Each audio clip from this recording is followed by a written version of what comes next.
Fast forward है ना? हाँ हाँ तो नॉर्मल शैम्पू यूज करते हैं।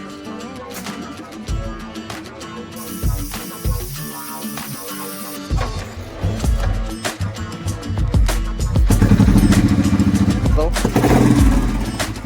आप देख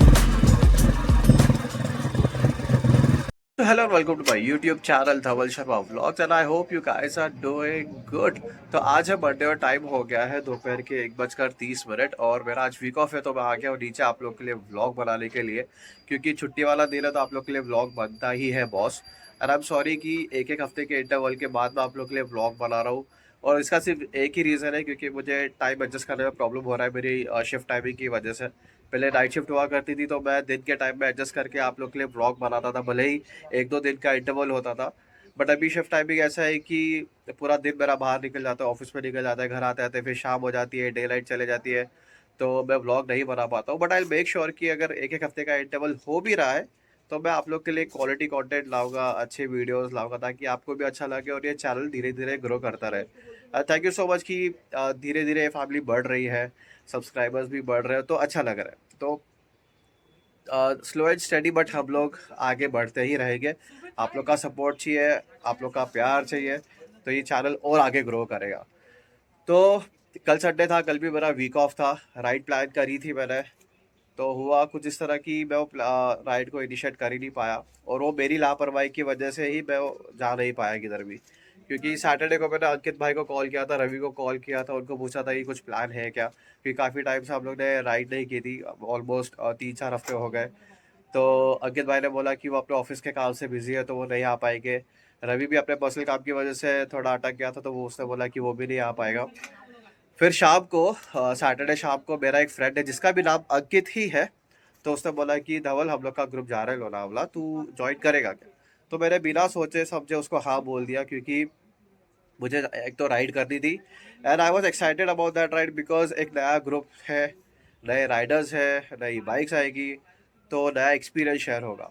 तो ऐसा होता है कि जब भी नए लोग मिलते हैं, स्पेशली बाइकर्स, तो वो एक अलग ही लेवल का मज़ा आता है, अलग ही लेवल का एक्सपीरियंस होता है कि जिस तरह की बातें होती है ना। अब मेरा राइडिंग एक्सपीरियंस शेयर किया, सामने वाले ने उसका राइडिंग एक्सपीरियंस शेयर किया, तो वो एक अलग ही लेवल का कॉम्बिनेशन हो जाता है।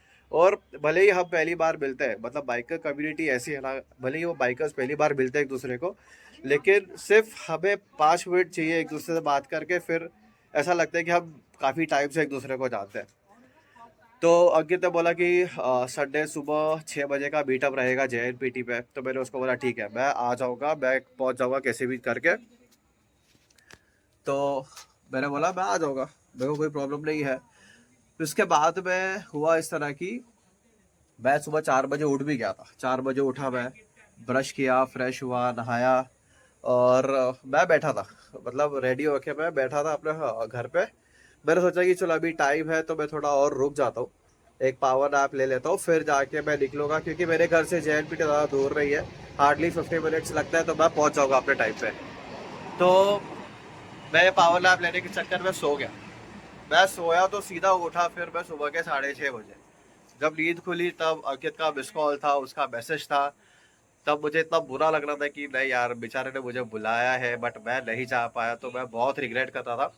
तो फिर मुझे फाइनली उसको बोलना पड़ा कि मैं नहीं आ सकता हूँ, क्योंकि तुम लोग ऑलरेडी रुके थे मेरे लिए, अब और रुकना सही बात नहीं है। वो लोग आगे चले गए राइड पे, और मैंने फिर बाद में अंकित को मैसेज भी किया कि आई एम सॉरी मैं नहीं आ पाया, क्योंकि मैं सो गया था, नींद नहीं खुली मेरी। तो उसने बोला कोई बात नहीं, हम लोग नेक्स्ट टाइम कभी प्लान कर लेंगे। तो कल का पूरा दिन मेरा घर पे ही गया है, मैंने कुछ इतना खास किया नहीं। शाम को फिर अपने दोस्तों को मिला, उनके साथ टाइम स्पेंड किया, फिर घर पे आ गया। बट आज मैं नीचे इसके लिए आया हूँ क्योंकि मुझे आपको एक बाइक दिखानी है। वो काफ़ी टाइम से बंद पड़ी है, काफ़ी टाइम से चली नहीं है, वो कवर के अंदर ही है। तो मैंने सोचा कि आप लोग को बाइक दिखाता हूँ, और उस बाइक को हम लोग को स्टार्ट करना है। मैं अकेला नहीं हूँ आज, मेरे साथ और भी लोग हैं, तो मैं आप लोग को पहले मिलाता हूँ। पहले तो उस हिसाब से मिलाता हूँ जिसकी ये बाइक है। सो मीट आदर्श। तो आज जिस बाइक के बारे में आपको बताने वाला हूँ वो बाइक ये और करता है। तो हम लोग का काफ़ी टाइम से प्लान चल रहा था कि वो बाइक को रिव्यू करनी है। रिव्यू तो दूर की बात है, पहले उस बाइक को स्टार्ट करना है, क्योंकि वो पिछले 8 महीने से बंद पड़ी है, वो कवर के अंदर ही है। पता नहीं उसकी कैसी कंडीशन है, हम लोग ने देखा नहीं है अभी तक। और उसको पहले कवर निकालेंगे, देखेंगे, उसको स्टार्ट करने को ट्राई करेंगे। अगर वो स्टार्ट होती है तो गुड इनफ, नहीं तो फिर कुछ और जुगाड़ बिठाना पड़ेगा। तो काफ़ी टाइम से हम लोग प्लान कर रहे थे कि आजकल आजकल, लेकिन हम लोग के टाइम में ऐसे क्लैश हो रहे थे, कभी ये बिज़ी कभी मैं बिज़ी, बट आज फाइनली वो काम हो रहा है। मेरे साथ साथ है ये रंजीत। आपने इसको पहले भी मेरे वीडियोस में देखा है, बेचारे ने लास्ट टाइम एक्सेस को टो किया था। एक्सेस को मैंने टो किया था, वो खाली बैठा था, उसने कुछ किया नहीं था ज़्यादा, बट लेकिन बहुत काम का है। और स्पेशल अपीयरेंस पे है नारिकेत। नारिकेत हमेशा ही रहता है, इसको पहले भी आपने ब्लॉग में देखा है आपने। तो हम लोग सब एक ही सोसाइटी पे रहते हैं, एक ही जगह पे रहते हैं, और हमारे साथ हमारी सिक्योरिटी भी है, तो सिक्योरिटी होना बहुत ज़रूरी है। तो हम लोग सब एक ही सोसाइटी में रहते हैं और सारे मतलब बाइक लवर्स है। मैं अकेला नहीं हूँ, ये जितने भी लोग बैठे ना, इसके पास भी एक बहुत ही स्पेशल बाइक है, उसको भी कवर करना है। बट उस वो ये बहुत बिजी आदमी है, इसको टाइम मिलता है नहीं, तो इसकी अपॉइंटमेंट लेना पड़ती है हम लोगों को। तो इसका बाइक भी कवर करना है। बाकी डायरी के लिए भी एक वीडियो ड्यू पड़ा है उसकी गाड़ी का, वो भी हम लोग को बना रहा है। बट आज जो ब्लॉग है ना, वो सिर्फ इस बंदे के लिए, ठीक है, क्योंकि जो बाइक हम लोग कवर करने वाले हैं, he knows that bike really well, because यही ओन करते, तो चला के जो भी एक्सपीरियंस है, ही शेयर विद अस। तो मैं ज़्यादा टाइम वेस्ट नहीं करता, आप लोग को पहले दिखाता हूँ कि वो बाइक कौन सी है। और वो कोई ऑर्डिनरी बाइक नहीं है, वो है बहुत ही अच्छी बाइक और बहुत ही यूनिक बाइक है। और हम लोग जब आपको उसके बारे में और डिटेल में बताएंगे, तब आपको पता चला कि वो स्पेशल क्यों है। तो स्टे ट्यून्ड, आप बने रहे ब्लॉग में, आगे आगे क्या होता है। Thank you. आज जिस बाइक के बारे में बात करने वाला हूँ वो इस कवर के अंदर है। तो मैं चाहूँगा कि जिसकी ये बाइक है वो खुद आके इस बाइक का कवर हटाए और मैं आपको बता दूँ कि किस कंडीशन में अभी बाइक है। तो आदर्श, प्लीज़ डू द नीडफुल।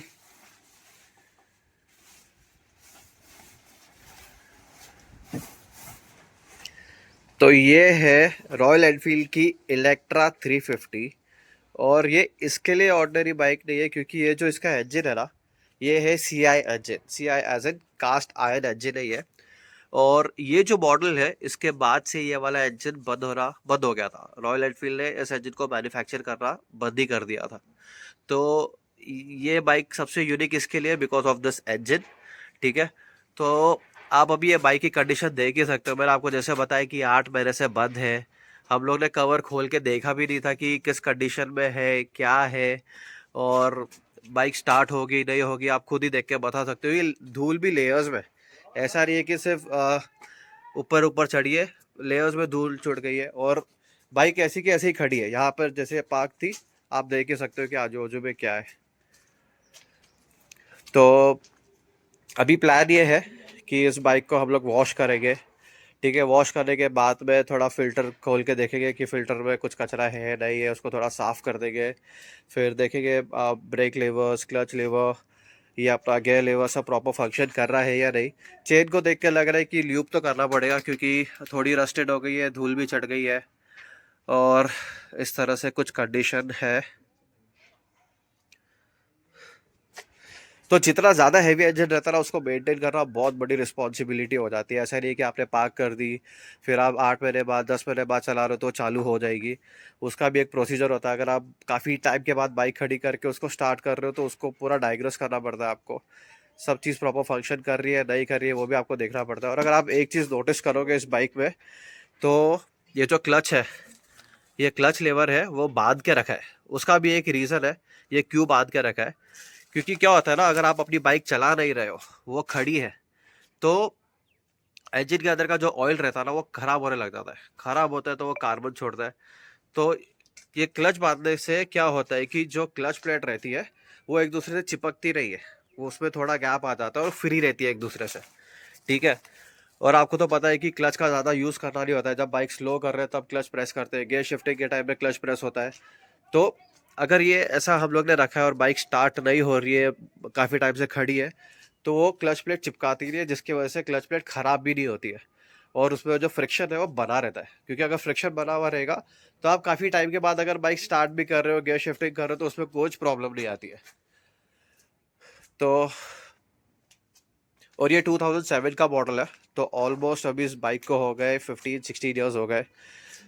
तो ऐसी दिखती है। और जो भी रॉयल एनफील्ड ओन करता है ना, उसको इस बाइक का इम्पोर्टेंस अच्छे से पता है। सिर्फ ये नहीं, क्लासिक 350 आती थी, स्टैंडर्ड 350 आती थी, उन सबको ना ये मॉडल्स का ना इम्पोर्टेंस बहुत अच्छे से पता है। और क्योंकि ये बाइक बहुत ही रगड है, बहुत रगड। पहले हम लोग के लिए ये बहुत बड़ी बाइक हुआ करती थी, क्योंकि आज के टाइम पे लोग टूरिंग बाइक लेके टूर करते हैं, लॉन्ग टूर पे जाते हैं, लगेज बाउंड करते हैं। बट पहले ऐसा कुछ ही हुआ नहीं करता था। रॉयल एनफील्ड हुआ करती थी, उसके ऊपर एक ऑक्स लाइट लगा दी, फिर लोग चल पड़ते थे। और ना सैडल स्टे हुआ करता था, ना लगेज कैरियर हुआ करता था, कुछ नहीं, एक बैकपैक है, उसको बांधा, चले गए। अभी प्लान इस तरह का है कि इसको हम लोग वॉश करने वाले अच्छे से, ठीक है।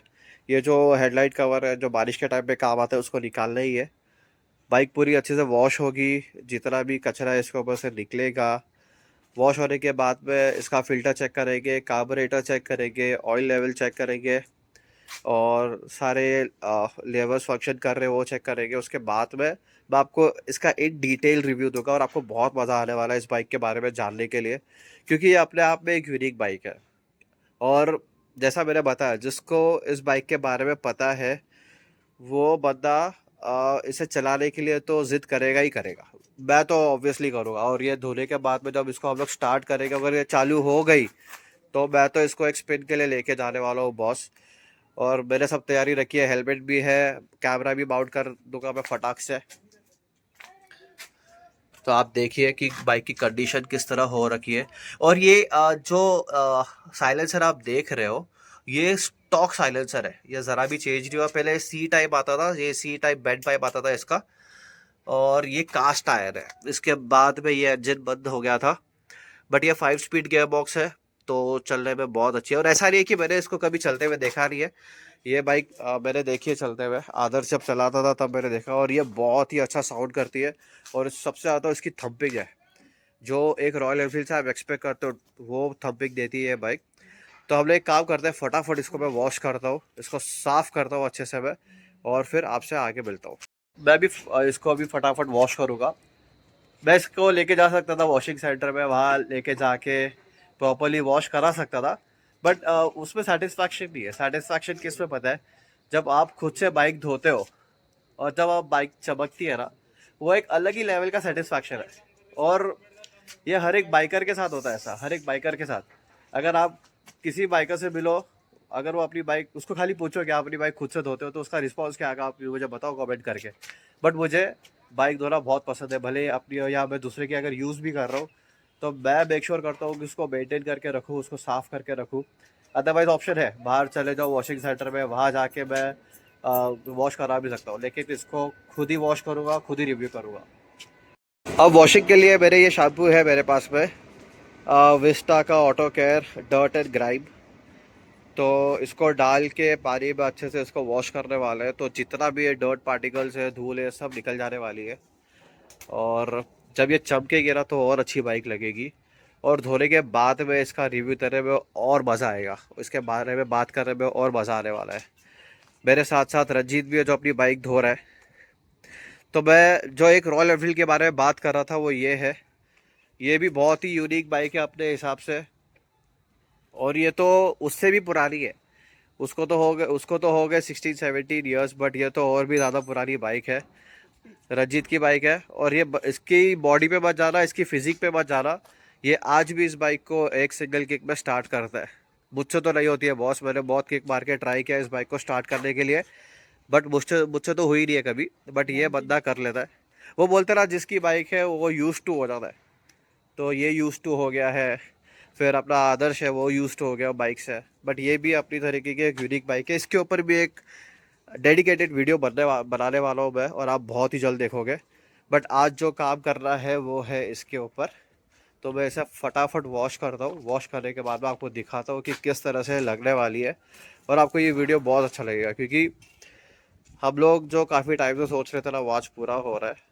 और एक बार ये बाइक फिर से वॉश होके चालू हो जाएगी, तो ऑब्वियसली यूज़ होगी।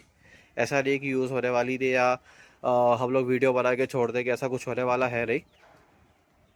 तो मैं फटाफट इसे वॉश करता हूँ और आपको दिखाता हूँ कि बाइक कैसी लग रही है। तो स्टे ट्यून्ड।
अब बाइक पूरी तरह से धुल चुकी है, आप देख ही सकते हो कि किस तरह से सारा ये डस्ट पार्टिकल था, धूल मिट्टी थी, वो सब निकल गई है। और धोने के बाद में सच में बहुत अच्छी लग रही है, चमक रही है इनफैक्ट। तो यही होता है कि जब खुद से बाइक धो, खुद से वो सारी जो धूल मिट्टी है वो निकालो, तो एक अलग ही टाइप का सेटिस्फैक्शन मिलता है। और सच बोलूँ तो ये शैम्पू है ना, ये बहुत ही अच्छा निकला। मतलब फर्स्ट टाइम यूज़ किया हम लोग ने, मैंने रंजीत ने भी उसकी बाइक पे यूज़ किया, तो इसका रिस्पांस बहुत अच्छा है। मतलब हम लोग ने पानी में डाला फटाक से और उसके ऊपर बाइक पे लगाया इसको, तो एक ही वॉश में हम लोग का काम हो गया। हम लोग को फिर से उसको रीअप्लाई करने की ज़रूरत नहीं पड़ी। तो मैं अभी एक काम करता हूँ, मैं अभी इसको पहले देख लेता हूँ कि क्या क्या इसमें बाकी है करने के लिए। जैसे कि मैं इसका अभी फ़िल्टर बॉक्स खोलूँगा, उसमें से धूल मिट्टी है जो वो सब निकाल दूँगा, उसको साफ़ करूँगा मैं। चेन ल्यूब करनी है, चेन ल्यूब लेके आ चुका हूँ मैं, वो ल्यूब करूँगा उसको मैं। फिर अगर ऑयल ग्रीसिंग करना पड़ी तो वो भी कर दूंगा मैं। उसके बाद मैं एक आपको अच्छा सा रिव्यू देता हूँ इस बाइक के बारे में और बताता हूँ कि ये इतनी यूनिक बाइक क्यों है। तो आप बने रहिए इस ब्लॉग में और आप देखिए कि आगे आगे मैं क्या प्रोसेस करता हूँ इसमें। तो मैं अभी चेन ल्यूब करने वाला हूँ, क्योंकि अब धोते टाइम मुझे पता चला कि चेन थोड़ी रस्टेड हो गई है और काफ़ी टाइम से वो खड़ी भी थी, तो उसके ऊपर धूल भी चढ़ गई थी। तो मैंने सोचा कि चेन ल्यूब कर देता है। तो ये है डेल स्टोक का चेन क्लीनर है ये, और ये चेन ल्यूब है। पहले चेन क्लीन कर दूंगा अच्छे से मैं, जितना भी उसके ऊपर गंदगी की वो सब निकलेगी। उसके बाद मैं ये चेन ल्यूब अप्लाई करूँगा, तो चेन फ्री हो जाएगी और जो फ्रिक्शन है वो भी एकदम ईजी हो जाएगा, ताकि गियर शिफ्टिंग के टाइम पे या चलते टाइम पे ज़रा भी उस पर जर्क ना आए और रुक रुक के ना चले। तो आप देखिए कि मैं किस तरह से उसको अप्लाई करता हूँ। आइए। तो चेन तो चेन ल्यूब अप्लाई करने के पहले सबसे पहले जो ज़रूरी काम होता है वो चेन क्लीनर अप्लाई करना, क्योंकि क्लीनर लगाने से इसके ऊपर जितनी भी जो गंदगी रहती है वो निकल जाती है। वो निकलने के बाद में अगर आप चेन क्लीनर ल्यूब अप्लाई करते हो तो वो इजीली बैठ जाता है, क्योंकि चेन की ल्यूब एक स्टिकी सब्सटेंस है। तो उसको प्रॉपर्ली बैठने के लिए पहले उस चेन के ऊपर की गंदगी निकालना बहुत ज़रूरी है। तो आप देखिए मैं किस तरह से पहले चेन क्लीनर अप्लाई करता हूँ, उसके बाद में चेन ल्यूब कैसे उसको अप्लाई करता हूँ, आप देखिए। थोड़ा क्लोजअप आता है। तो जब भी आपको चेन क्लीनर या ल्यूब अप्लाई करना है, मेक श्योर कि आप अपनी बाइक को मेन स्टैंड पे कर दें। मेन स्टैंड पे करने से आपका जो पीछे का जो व्हील है वो फ्री हो जाएगा अच्छे से। अगर आपके पास कोई सुपर बाइक है या जिसमें सिर्फ सिंगल स्टैंड आता है, जैसे आजकल KTM में डबल स्टैंड नहीं आता है, फिर कावासाकी हो गई, सुजुकी हो गई, ट्रायम्फ हो गई, जब बड़ी बड़ी बाइक्स है उसमें सेंटर स्टैंड नहीं आता है, तो उसके लिए दूसरा ऑप्शन ये कि पैडॉक पे खड़ा करना पड़ता है। पैडॉक पे लगा के बैलेंस करके फिर ये पीछे का व्हील फ्री हो जाता है। और अगर आपके पास पैडॉक भी नहीं है तो मार्केट में दूसरे ऑप्शंस अवेलेबल है, जैसे एक आफ्टर मार्केट स्टैंड आता है, जहाँ से आपको दूसरे अपोजिट साइड से उस स्टैंड को ऐसा अटका के और आपको बाइक को थोड़ा लीड करके रखो तो वो खड़ी हो जाती है बाइक, जिससे आपका पीछे का व्हील फ्री हो जाएगा और आप इजीली जो ल्यूब है वो आप अप्लाई कर सकते हो। तो अभी आप देखिए कि मैं किस तरह से पहले चेन ल्यूब लगाता हूँ और फिर चेन क्लियरर लगाता हूँ, फिर ल्यूब अप्लाई करता हूँ उसके ऊपर। आपको कुछ करना नहीं है, पहले इसको ज़रा सा शेक कर लिया हल्के से और धीरे धीरे इसको अप्लाई करते रहना है। और मेक श्योर कि आप इसको से सीधा मत पकड़िए, ठीक है। मेक श्योर आप इसको सीधा मत पकड़ो। अगर सीधा पकड़ने से क्या होगा, जितना भी ये जो सब्सटेंस है वो आपके रिम पे लगेगा, टायर पे लगेगा। फिर क्या है कि वो चलते टाइम आप, ऐसा होना नहीं चाहिए लेकिन वो स्किड करने के ज़्यादा चांसेस है। तो कभी भी करना है तो उसको थोड़ा ऐसा टिल्ट करके डायरेक्टली चेन के ऊपर ही आप रखें ऐसा।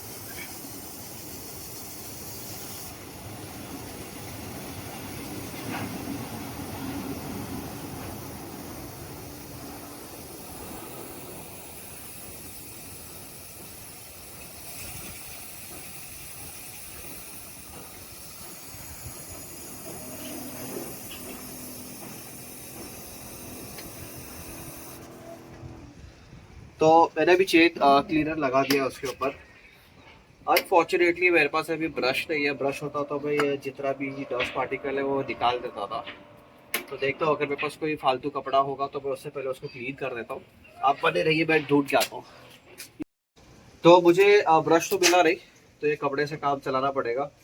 बट रिकमेंडेड है कि आप ब्रश ही यूज़ करो, क्योंकि उसके जो ब्रिसल्स रहते हैं, जो ब्रश रहता है, वो प्रॉपरली ये नोजल के अंदर जाके उसका जो ऑयल है, डर्ट है, वो सब निकाल देता है। अभी मेरे पास ब्रश नहीं है, तो मैं कपड़े से काम चला लेता हूँ। तो थोड़ा और क्लीनर उसके ऊपर अप्लाई करना पड़ेगा, वो मैं अप्लाई कर देता हूँ।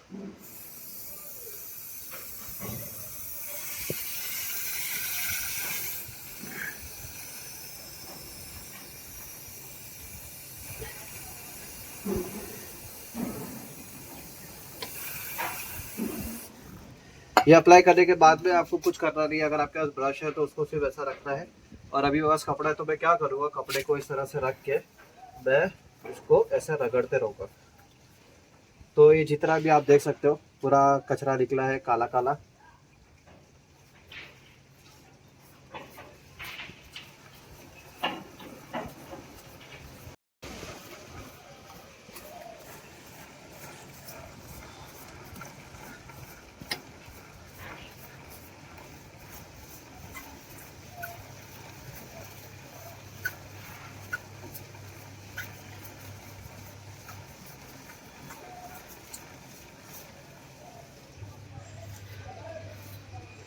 तो आप देख ही सकते हो कि कितना सारा ऑयल निकला है, कितना सारा डर्ट निकला है। तो जैसा मैंने बोला कि ये आप ट्राई मत करना। अगर आपको एक्सपीरियंस है आप तभी ट्राई करिए, क्योंकि क्या है कि जब चेन घूमती है तो चांसेस है कि ये कपड़ा अटक सकता है और आपकी उंगली भी आ सकती है। तो अब मुझे तो एक्सपीरियंस हो गया है, तो मुझे पता है कि कैसा प्रिकॉशन लेना है। बट अगर आप फर्स्ट टाइम ट्राई कर रहे हो तो मेक श्योर कि उसका ब्रश हो। ब्रश में क्या हैंडल रहता हो, तो आप एक डिस्टेंस पे पकड़ के उसको आप साफ कर सकते हो। तो अभी आप देखिए कि मैं किस तरह से चेन ल्यूब अप्लाई करता हूँ उसके ऊपर। तो ये चेन ल्यूब है, काफ़ी अच्छा, और मैं बहुत टाइम से इसको यूज़ कर रहा हूँ। मैं हस्कवाना पे भी यूज़ किया है, उसके पहले दूसरी बाइक पे भी यूज़ किया मैंने। तो चेन ल्यूब के साथ में आता है ये एक पाइप, जो आपको सिर्फ यहाँ पे फिट करना है इस तरह से, और ये नोजल है उसका। तो इससे क्या रहता है कि एक प्रोटेक्शन बनी हुई रहती है, और आपको सिंपली इसको ऐसा रखना है चेन के ऊपर और स्प्रे करना चालू करना है इस तरह से।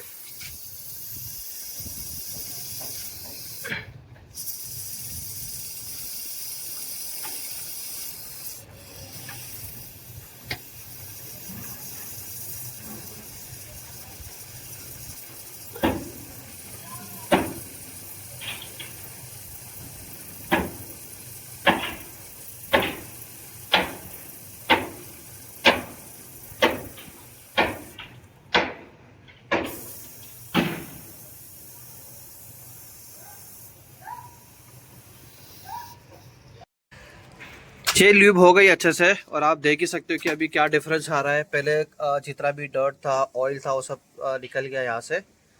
तो अब चेन अच्छे से फंक्शन करेगी और टायर भी अच्छे से फ्री चलेगा। अब मैं एक काम करता हूँ, इसका जो फ़िल्टर बॉक्स है वो खोल के देखता हूँ कि फ़िल्टर की हालत क्या है। ठीक है, तो सबसे पहले ये फ्यूज़ बॉक्स देख लेता हूँ। ये इसका फ्यूज़ बॉक्स है, तो ये तो सही सलामत लग रहा है। वायर भी प्रॉपर है, और बस खाली वो खड़े रहने से अंदर धूल चले गई है, बाकी और कुछ रीज़न नहीं है। और इस पे पानी मारना ज़्यादा सेफ नहीं है, रेकमेंडेड नहीं है, क्योंकि वायर है, कनेक्शन सारे इधर है फ्यूज़ के।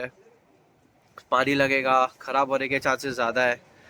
तो यहाँ पे पानी मारना अवॉइड ही करो। हो सके तो खाली एक कपड़ा लेके साफ़ कर दो, तो हो जाएगा वो अच्छे से साफ़।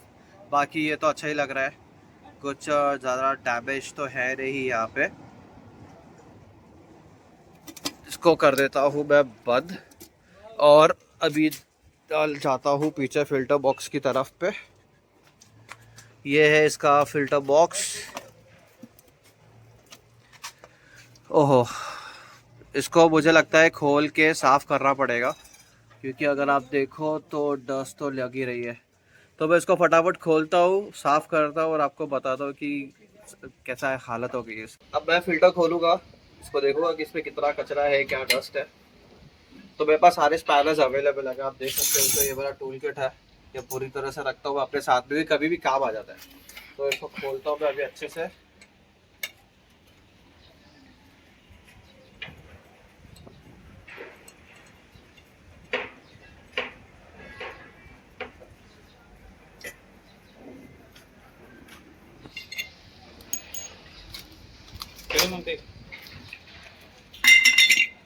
तो फिल्टर की हालत तो देखिए कुछ इस तरह से है।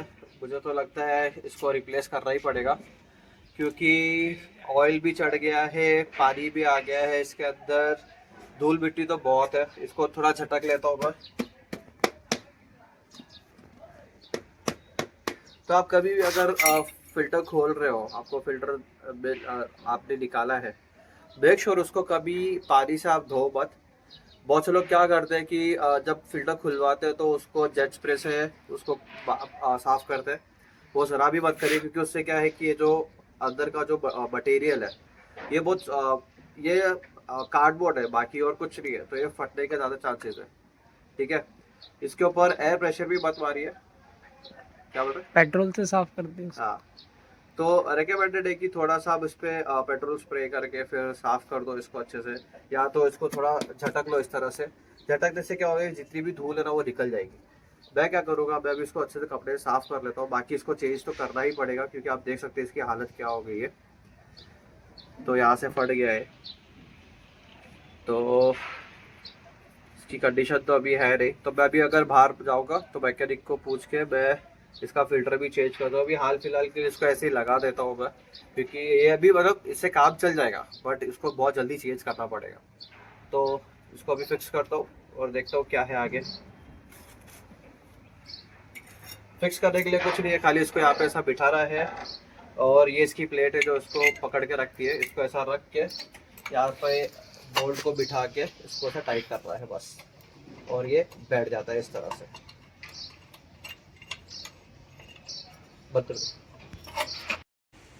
मैंने फिल्टर बॉक्स निकाल के देखा, साफ कर दिया उसको अच्छे से। बाकी मुझे नहीं लगता है कि और कुछ चेक करना ज़रूरी है, क्योंकि उसके ब्रेक आगे का जो डिस्क ब्रेक है उसका ब्रेक पैड भी अच्छा है, और ये ब्रेक लेवर भी काफ़ी ज़्यादा रिस्पॉन्स कर रहा है अच्छे से। और मैं अगर क्लच की बात करूँ तो क्लच भी इतना कुछ टाइट नहीं है, जैम नहीं है, और ये इसकी वजह से इतना फ्री होके चल रहा है कि जैसे मैंने स्टार्ट ऑफ द वीडियो में आपको बताया था कि उसको जो हम लोग ने बांध के रखा था ऐसा, तो ये उसकी वजह से ये फ्रिक्शन दे रहा है अच्छे से। ठीक है, तो अगर आप भी अपनी बाइक काफ़ी टाइम के लिए छोड़ रहे हो, आपको बाहर जाना पड़ रहा है, आपको लग रहा है कि आपकी बाइक खड़ी रहेगी, तो ये एक आप टिप यूज़ कर सकते हो। खाली क्लच को ऐसा पकड़ना है और बांध देना है उसको, तो क्या आपका जो क्लच है वो एक दूसरे से चिपकेगा नहीं, और जब आप वापस आओगे, बाइक स्टार्ट करोगे, गियर शिफ्टिंग में आपको इशू होने वाला है नहीं। मैंने फ्यूज़ देख लिया, फ्यूज़ में भी कोई इशू नहीं है, वायरिंग प्रॉपर है सारी। ये जो गियर लीवर है ये भी अच्छा चल रहा है। तो अभी हाल फिलहाल के लिए इसको मैं स्टार्ट करूँगा, इसको देखूँगा कि ये कैसे चल रही है, स्टार्ट हो रही है। फिर उसके बाद में सब कुछ अच्छे से हो जाने के बाद में इसकी सर्विसिंग जब होगी, तब प्रॉपरली ऑयलिंग, ग्रीसिंग इसका होगा, सारे वायरिंग फिर से चेकअप होगी इसकी। मेन है इसका हम लोग को बैटरी चेंज करना है, क्योंकि अभी इसमें छोटी बैटरी लगी है, इसमें बड़ी बैटरी हम लोग को इंस्टॉल करनी है। वो हो जाएगा तो बाइक और भी अच्छा परफॉर्म करेगी। इस बाइक को स्टार्ट करूँगा अच्छे से। ठीक है, मैंने पूरा डायग्नोस कर लिया बाइक को, सारे लेवल्स देख लिए मैंने, ब्रेक चेक कर लिया, फिल्टर चेक कर लिया, फ्यूज़ बॉक्स चेक कर लिया मैंने, सब कुछ अच्छा है। बेसिक सर्विसिंग की ज़रूरत है, वो हम लोग बाद में करा लेंगे, बट अभी मेन चीज़ है बाइक को स्टार्ट करना। उसको स्टार्ट करता हूँ और आपको दिखाता हूँ कि ये कितनी पावरफुल है, इसका थम्पिंग किस तरह से, वो भी आपको बता दो। रंजीत जरा इधर आ जाओ, ये देखा। तो ये एक पुराने मॉडल का रॉयल एनफील्ड है, तो इस तरह से उसका कुछ कंसोल आता था। ये इसका ऐप मीटर है, जब तक ये सेटअप पे नहीं आता तब तक आपको किक मारनी नहीं है। ये आपका जो एयर है वो मेंटेन करता है, प्लस ये इसका स्पीडोमीटर है। ज़्यादा कुछ इन्फॉर्मेशन नहीं है इसमें, खाली सिग्नल लाइट है, न्यूट्रल है, इसका हाई बीम लाइट है, और जो स्पीड लिमिट है वो दिखता है। बाकी इसके अलावा इसमें ज़्यादा कुछ इन्फॉर्मेशन नहीं है। और क्या था कि इस पे पहले फ्यूल गेज इंडिकेटर भी नहीं था, अगर आपका लो फ्यूल पे तो आपको पता भी नहीं चलेगा, वो आपको एक जजमेंट लगाना पड़ता था कि आपका फ्यूल कम है, कितना चला है, या तो फिर हिलाओ और फिर आपको पता चलेगा कि इसमें कितना फ्यूल कम है। तो यहाँ पे इसकी चाबी लगती है, चाबी लगाने के बाद में सबसे पहली चीज़ अगर आपको करनी है वो है इसको डीकम्प्रेस कर रहा है। इससे क्या रहता है कि अगर आपने इसको ये नहीं किया, यहाँ से इसकी एयर रिलीज नहीं करी और किक मारा, तो आपका किक है वो बैक मारेगा, और इसका बैक बहुत ज़्यादा पावरफुल है, बहुत ज़्यादा इम्पैक्ट करता है, क्योंकि अगर वो किक बराबर बैठा रही और किक बैक हुआ तो चांसेस आपका पैर का हड्डी भी टूट सकता है। और ये बहुत सारे केसेस में ऐसा हुआ है क्योंकि बहुत से जो लोग हैं उन्होंने बिना सोचे समझे ट्राई भी किया और उनको उस चीज़ का कॉन्सिक्वेंसेस बेयर करना भी लगा है। तो जिसको पता है कि रॉयल एनफील्ड कैसे स्टार्ट की जाती है, जो सेल्फ स्टार्ट नहीं है वो उसको प्रॉपरली एक सिस्टम से करेगा, एक प्रोसेस फॉलो करके उसको स्टार्ट करेगा। तो मैं आपको पहले बताता हूँ, ये मैंने चाबी लगा दी है, इसको मैं ऑन करूँगा, इस तरह से ऑन हो गई है गाड़ी। न्यूट्रल में आप देख ही सकते हो, यहाँ पे लाइट इंडिकेट हो रही है।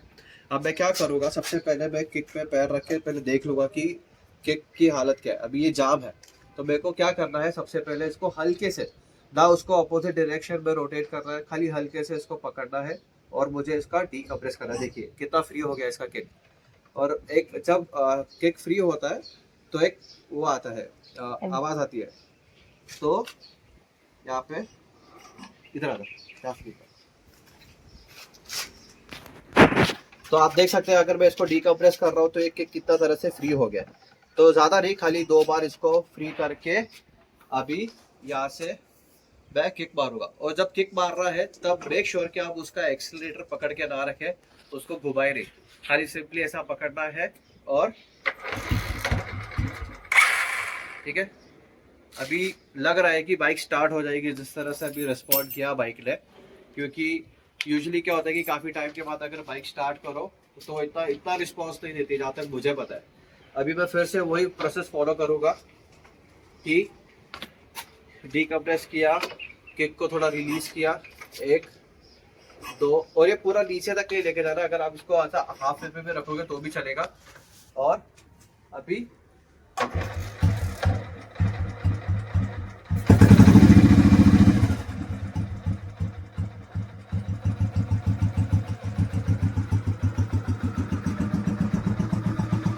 वो चालू हो जाने के बाद मेक श्योर कभी भी आप जब बाइक चालू कर रहे हो तो मेक श्योर कि आप उसको फटाक से रेस करो, हल्के हल्के आप उसको रेस करो, ताकि क्या होता है जब आप उसको एकदम इनिशियली आप उसको एकदम पूरा एक्सटेंड कर देते हो तो जो ऑयल है वो प्रॉपरली फ्लो नहीं होता है, वो स्प्रेड हो जाएगा।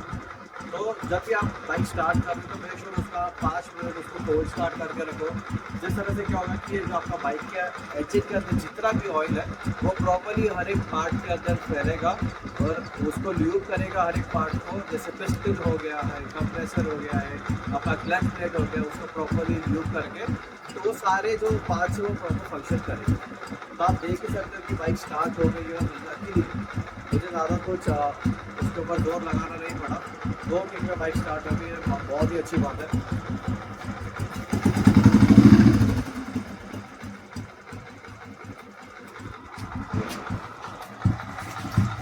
तो बाइक यहाँ पे स्टार्ट हो गई अच्छे से,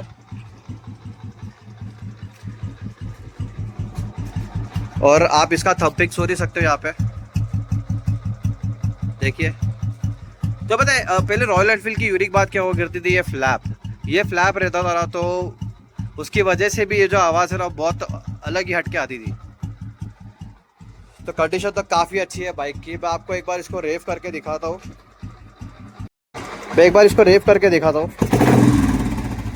आप देख ही सकते हो किस तरह से इसकी जो फायरिंग हुई है।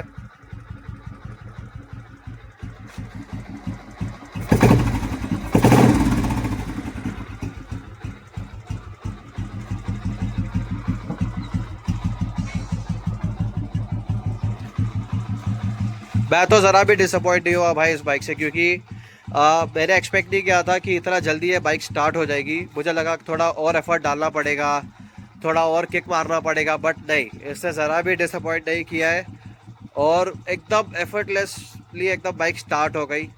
2 किक में बाइक चालू हो गई और सच में इसकी जो थंबिंग है ना अभी भी वैसी की वैसी है जैसे पहले थी। और इसमें जितने भी पार्ट्स हैं सारे ओरिजिनल पार्ट्स हैं, एक भी आफ्टर मार्केट पार्ट नहीं है। सिर्फ ये स्टैंड को छोड़ के जो फुट रेस्ट है ये अभी लगाया था थोड़े टाइम पहले, बाकी उसके अलावा जितने भी इसके अंदर पार्ट्स इंस्टॉल्ड है ना वो सारे के सारे स्टॉक कंडीशन में है, पूरी की पूरी बाइक स्टॉक कंडीशन में है। तो बाइक तो अभी चालू हो गई है, तो मैं आपको एक थोड़ा रिव्यू दे देता हूँ इस बाइक के बारे में, फिर हम लोग चलते हैं एक स्पिन पे, बाइक को चलाएंगे, देखेंगे किस तरह से और परफॉर्म कर रही है। तो आप बने रहिए। मैंने अभी फ्यूल टॉपअप करा लिया है क्योंकि इसमें फ्यूल थोड़ा कम था, और अभी एयर प्रेशर चेक किया तो पेट्रोल भी मतलब टायर पे हवा भी कम है। तो रंजीत ने भी अपनी बाइक पे डला रहा है हवा, उस पर भी जाएगी। और दोनों ही बहुत ही लेजेंडरी बाइक है और साथ में इतनी अच्छी लग रही है ना कि क्या ही बताऊँ मैं। तो सच बोलूँ तो मुझे विंटेज बाइक्स और कार्स में बहुत ज़्यादा इंटरेस्ट आता है और बहुत मतलब एफर्ट डाला है ना हम लोग ने इसको चालू करने के लिए। इसको तो मैंने फिर भी चालू कर लिया है, इसको तो मैंने फिर भी किक में स्टार्ट कर लिया है, बट ये बाइक तो बहुत मुझसे ज़रा भी स्टार्ट नहीं होती है, सच्ची बता रहा हूँ मैं अभी निकल चुका हूँ इस बाइक का एक टेस्ट राइड लेने के लिए। और मैंने फ्यूल टॉपअप कराया, एयर प्रेशर चेक कराया। फिर मैं जब वहाँ से निकला तब मुझे थोड़ी प्रॉब्लम हो गई इस बाइक को स्टार्ट करने में, क्योंकि एयर पकड़ लिया था। तो मैंने डीकम्प्रेस करके किक मार के 6 से 7 अटैम्प्ट लग गए मुझे इस बाइक को स्टार्ट करने में। बस जब ये बाइक स्टार्ट हुई तो मैंने उसको 3-4 मिनट के लिए चालू ही रखा ताकि उसका पावर फिर से रीस्टोर हो जाए। और अभी मैं निकल पड़ा हूँ। तो मैं ज़्यादा दूर तक नहीं जाऊँगा, एक छोटी सी राइड लेके फिर मैं उसी जगह पे जाऊँगा जहाँ पे मैं हमेशा अपनी बाइक का रिव्यू देता हूँ आप लोगों को। तो अभी तक का जो परफॉर्मेंस है वो काफ़ी अच्छा है। मैं अभी 4th गियर पे चला रहा हूँ तो मुझे हल्का हल्का वाइब्रेशन हो रहा है। रॉयल एनफील्ड है, वाइब्रेशन ना हो ऐसा हो नहीं सकता है। तो हल्का हल्का सा मुझे वाइब्रेशन फील हो रहा है, क्योंकि मैं कम स्पीड पे ही चला रहा हूँ, ऐसा नहीं कि मैं भगा रहा हूँ। तो ज़्यादा वाइब्रेशन तब फील हुआ जब मैं लो आरपीएम पे था और कम गियर पे था। जैसे फर्स्ट गियर से मैं सेकंड पे जब शिफ्ट किया तब मुझे वाइब्रेशन ज़्यादा फील हुआ। बट जैसे जैसे मोमेंटम मिलता गया, जैसे जैसे गियर शिफ्टिंग होते गई, तो इसकी वाइब्रेशन थोड़ी हल्की होने लगी। और सच बताओ तो इसकी थम्पिंग बहुत ही अच्छी है। मतलब आप जो एक रॉयल एनफील्ड से एक्सपेक्ट करते हो, जो एक बुलेट से एक्सपेक्ट करते हो, वही थम्पिंग इसमें है। और बहुत ही कंफर्टेबल बाइक है। हैंडल बार अपराइट है, राइडिंग पोजीशन काफ़ी अच्छी है। जो ब्रेक और गियर है वो भी अच्छे से पोजीशन है अपनी जगह पे, ना ज़्यादा पीछे है ना ज़्यादा आगे है। सिटिंग पोस्चर के हिसाब से ही उसको एडजस्ट किया हुआ है। और गियर बॉक्स भी एकदम स्मूथ है। क्लच लाइट है एकदम, ज़्यादा मेरे को एफर्ट डालना नहीं पड़ रहा है इसमें। तो मैं एक काम करता हूँ, मैं आपको उसी जगह पे लेके चलता हूँ जहाँ पे मैंने आपको मेरे हस्कवर्ना, के टी एम आर सी, फिर क्लासिक 350 का रिव्यू दिया था। और एक सिनेमैटिक वीडियो भी आपको मैं दिखाऊंगा। तो आप बने रहिए इस व्लॉग में, आगे आपको बहुत ही ज़्यादा मज़ा आने वाला है। तो मैं आ गया हूँ अपनी उसी स्पेशल जगह पे जहाँ पे मैंने अपने बहुत सारे व्लॉग शूट किए हैं। अपनी दूसरी बाइक्स को दिखाया मैंने। तो मैं अभी फिर से उसी जगह पे हूँ। पीछे है शिव मंदिर जहाँ पे मैं आता हूँ जल चढ़ाने के लिए। यहाँ पे रॉयल एनफील्ड बॉस इतनी अच्छी चली है, इतनी प्यार से चली है ना, ज़रा भी एफर्ट नहीं डालना पड़ा। और जैसा मैंने बताया किक मारना पड़ी, लेकिन फिर बाद में सब हो गया अच्छे से। तो मैं एक काम करता हूँ, आप इसका सिनेमैटिक्स एंजॉय करिए और मैं आपको ये डिटेल इसका एक रिव्यू देता हूँ, ठीक है? तो आप बने रहिए ब्लॉग में।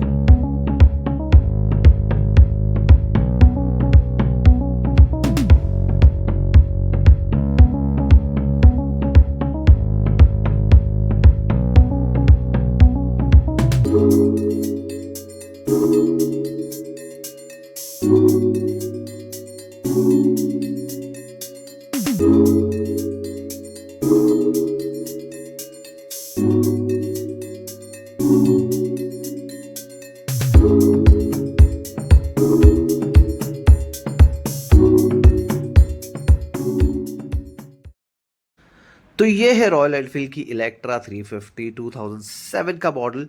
और ये अपने आप में बहुत ही ज़्यादा यूनिक बाइक थी उस ज़माने में, क्योंकि इसको बहुत सी चीज़ें कंसिडर करके बनाया गया था, जैसे स्टाइलिंग, फ्यूल एफिशिएंसी, कंफर्ट। और ये अपने सेगमेंट में पहली बाइक थी जिसको मिला था ये सेल्फ स्टार्ट, जो कि उस ज़माने में बहुत ही बड़ी बाइक थी रॉयल एनफील्ड के लिए। बट इसका जो कंसोल था वो पूरी तरह से रेट्रो था, एनालॉग मीटर आता था, ऐप मीटर आता था, और उसके अलावा ज़्यादा इन्फॉर्मेशन नहीं हुआ करती थी। इस बाइक की यूएसपी रही ये पायलट लैम्प्स। ये रॉयल एनफील्ड की आइडेंटिटी बन गई थी। अगर सामने से बाइक आ रही है और ये लाइट्स ऑन है तो समझ जाते थे कि रॉयल एनफील्ड ही है। इसमें फ्रंट में डिस्क ब्रेक आता था और रियर में ड्रम ब्रेक एज यूजुअल। ये होता था कास्ट एंड आयरन इंजन के साथ में। जो जनरेट करता था 18 HP 5000 RPM पे और 32 न्यूटन मीटर टॉर्क 3000 RPM पे। इसके बाद रॉयल एनफील्ड ने इस इंजन को बनाना बंद कर दिया। फिर यूसी इंजन लॉन्च किया रॉयल एनफील्ड ने, जो कि बहुत ही ज़्यादा टाइम तक चला। अभी उसमें भी चेंजेस आ गए हैं BS6 वेरिएंट पे। और ये जो एग्जॉस्ट है वो आता था ग्लास वुल साइलेंसर, जो बहुत ज़्यादा आवाज़ को दबाता था। एंड इस बाइक में आता था 5 स्पीड गियर बॉक्स, जिसकी वजह से परफॉर्मेंस और एनहांस हो गया और पावर आउटपुट थोड़ा और अच्छा हो गया था। तो इस बाइक में जो भी पार्ट्स लगे हैं वो सारे स्टॉक ही है, ज़रा भी चेंजेस नहीं हुए हैं। आज जैसा कि आप देख सकते हो, तो वेल मेंटेन्ड बाइक है, चलने में अच्छी बाइक है। और जहाँ तक मुझे पता है, जब रॉयल एनफील्ड ने इस बाइक को लॉन्च किया था तब ये बहुत ही ज़्यादा ट्रेंड में थी, बहुत चली भी थी। और स्टैंडर्ड, इलेक्ट्रा, क्लासिक तीनों ही ज़्यादा ट्रेंड में थी। तो जिसको रॉयल एनफील्ड के बारे में अच्छे से पता है वो इस चीज़ के बारे में बहुत अच्छी तरह से जानकारी रखता भी है। तो ये है आपके लिए रॉयल एनफील्ड और ये है Dhaval Sharma vlogs. Do like, share and subscribe to my channel. तो आपने देखा ये बाइक किस तरह चली है, किस तरह से परफॉर्म करी है। आई होप आपका इसका सिनेमैटिक्स बहुत अच्छा लगा रहेगा। मैंने जिस तरह से बनाया है आपको आपने वो एंजॉय किया हो। और मुझे तो बहुत अच्छा लगा इस बाइक को चला के। मतलब जितनी पुरानी बाइक रहती है, जितना उसको आप चलाते हो ना, तो एक नॉस्टैल्जिक फीलिंग दे देती है आप उसको। ये सब बाइक है ना, आपको वो एरा में ले जाती है। क्योंकि मैं बड़ा हुआ हूँ ये सब बाइक्स देख के। और जितनी भी पुरानी बाइक्स थी, जो पुराने मॉडल की रॉयल एनफील्ड होती थी, वो सब देख के ही मैं बड़ा हुआ हूँ। तो मुझे बहुत अच्छा लगता है ये सब बाइक को मतलब अपने हाथों से धोना, साफ़ करना, स्टार्ट करना, चलाना बहुत सुकून वाला काम है और बहुत अच्छा लगता है। तो आपको ये वीडियो कैसा लगा आप प्लीज़ मुझे कमेंट करके बताइए। और as always do like, share and subscribe to my YouTube channel. And thank you so much for watching my video. Take care and have a nice day.